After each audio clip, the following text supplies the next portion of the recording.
ఆయనంట ventilator పెట్టి, ఒకరోజు ventilator పెట్టాక ఆయనకి మరి బిల్లు చూపించారంట.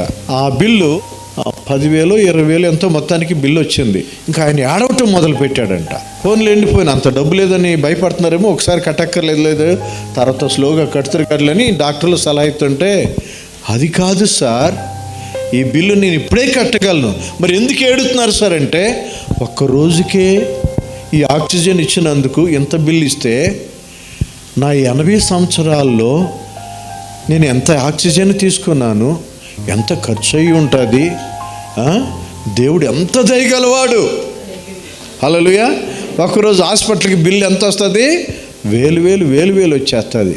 కానీ దేవుడు నీకు ఉచితంగా ఆక్సిజన్ ఇచ్చి కాపాడుతుంటే, సూర్యుని వెలుగు, గాలి, నీరు ఎన్నో ఉచితంగా ఇస్తుంటే, ఆ దేవుని ఎప్పుడైనా, దేవా నీకు స్తోత్రం తండ్రి, ఈరోజు నేను బ్రతికున్నానంటే, నా కుటుంబంతో సంతోషంగా ఉన్నానంటే అది నీ కృప అని ఎప్పుడైనా ఆలోచించి దేవుని స్తోత్రం చెల్లిస్తున్నావా?